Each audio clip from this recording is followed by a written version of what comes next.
Good morning everyone. Today is the 20th of January and it is the first day of the Brisbane Lifeline Bookfest. It is around 7:30 at the moment, so we'll probably be getting there around 8:30. So I'll see you guys soon.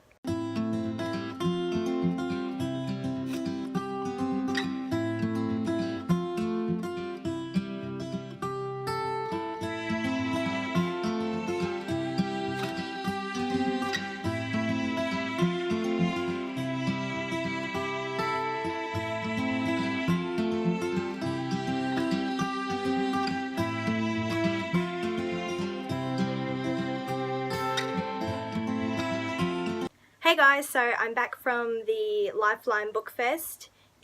I think it was one of the most craziest it's been in the past couple of years that I've been going. There were a lot more people, there were a lot more books as well. There was a massive YA section compared to a few times when I've been where there's only been about not even half the size. So that was pretty exciting. And now I'm just going to show you some of the books that I got at the Bookfest. Alright. So, this was actually one of the last books that I grabbed. It's My Life Next Door by Huntley Fitzpatrick. I've been wanting to read this for a while now. I do like my contemporaries a lot, and I kind of do like the girl next door sort of neighboury thing, so I'm excited to read that one, and it was only $5, so it was a pretty good bargain. The book I'm most excited about that I picked up was Simon versus the Homo Sapiens Agenda by Becky Arbitelli.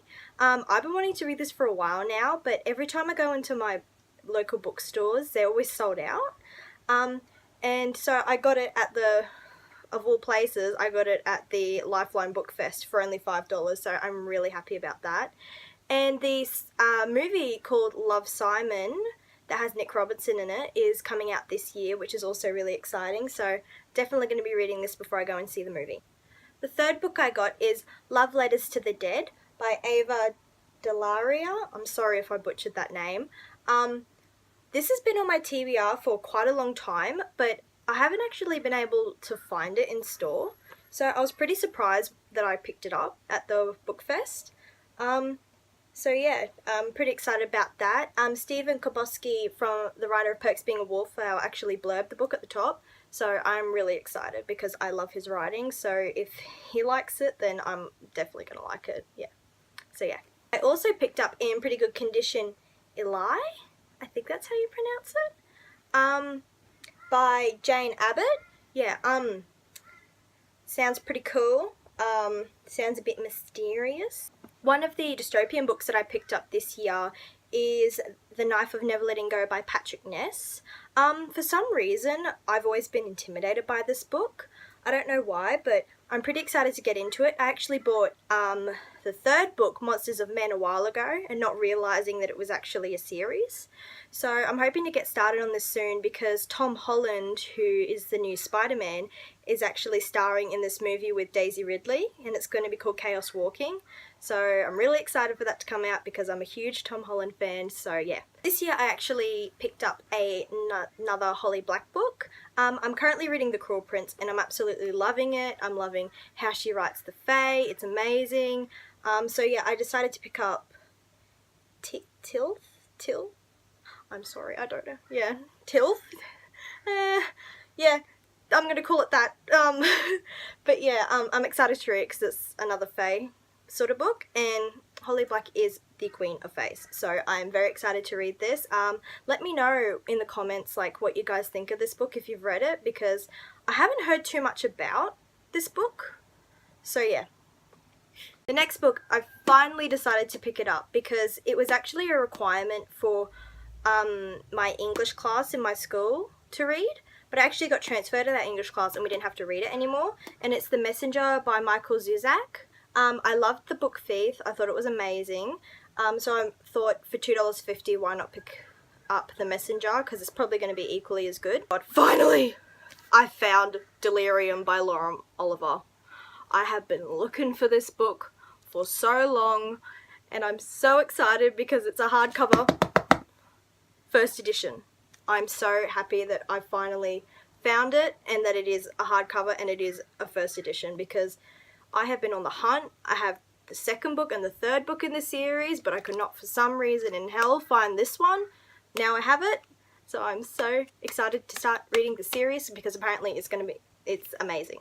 Apparently it is amazing, so I am very, very excited to read this. Another book I picked up is Imaginary Girls by Nora Rensuma. It immediately drawed me because there's a redhead girl on the cover. I don't know why I do that. As soon as there is a redhead girl on the cover, I grab it, and it actually sounds pretty interesting. It sounds very sad. Sounds very interesting. It's a really sisterhood sort of based book, which like is amazing. Because you don't hear too much about sibling like relationships in books, like that's based. The whole premise is around siblings. So yeah, I'm pretty excited to read this one. I have it. I have Daughter of Smoke and Bone by Laini Taylor. I finally have it. I am so excited. The premise of this book has always scared me because I always get really, really confused by it. But I thought for like $5, just pick it up. I'm probably going to love it. I feel like I'm getting a lot more confident in what I'm reading because I do have comprehension issues when it does come to reading. But after reading the back of this, after reading it a few years ago and being completely scared that I just placed it back down and kind of ran out of the store, I finally got it. I got it like quarter of the price, so I'm excited to start this one. So, and like, look, it's a pretty red door. It looks amazing. I'm so excited. Yee! One of the last books that I picked up for the Brisbane Bookfest is The Lux by Anna Godbresson. Yeah. It sounds very like Gossip Girl, OC, but like they're kind of royalty, but they're not. And it's set in New York. And me, I love New York because I love musicals. New York will be my home one day. I will get there. I will see all the Broadway shows. So, very excited to read this. It's set in 1988, so very interested. It's mysterious, it's revengeful, and it's scandalous, though. Those 3 words. You got me. It's actually a series, and they did have the other 2, but because of like the price of them, I was scared that if I got this and didn't like it, I would have wasted $10 and actually instead got some other books that I really, really wanted to get.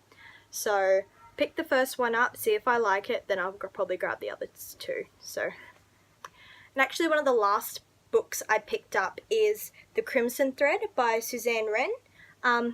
Sounds quite interesting. It's set in New York. Dream. She's sort of like a fashion sort of designer, and I love that. I think that's amazing. There's not a lot of books that include like a sort of fashion design sort of character. So if you do know any other books, please let me know because I love it. Now, this year, I don't know if it's always been a section or if I've just completely missed it, but in the $2.50 section, they had comics. I got very excited because I've started collecting the like Archie, Betty and Veronica, Jughead, Archie and Friends comics because I've started watching Riverdale and I just love it. And it's very nostalgic to read Archie again after reading it in my childhood. So I got some Archie comics all around the 2003 sort of area. So I was born in 99, so it's kind of like the area that I kind of read. It wasn't the older version. I'm pretty excited to reread these. I actually have read 2 of them already, like on the car ride home from the Bookfest because it is so quick to read.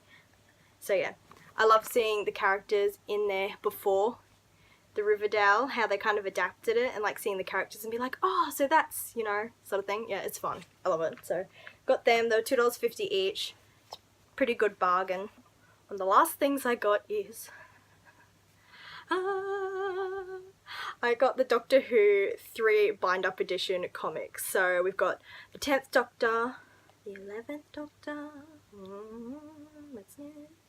And I got the 12th Doctor with Peter Capaldi. So very excited to read this because I don't come across a lot of Doctor Who comics. And if they are, they're expensive. $2.50 for a 3 bind-up. That, you know, that's pretty good. So I'm very excited to own this. I'm very excited to read this. Yeah, so. And also, like, try and make friends while you're there, because, like, I'm not gonna lie, I don't have a lot of bookish friends. Actually, I don't have any friends that like books. So yeah, try and talk to people. It is kind of hard because it's like, is it a competition? Is it not? Because like a lot of people are like that. I'm not. I'm just kind of like, yeah, you do you, I do me. You know, like I don't really care. I don't really mind.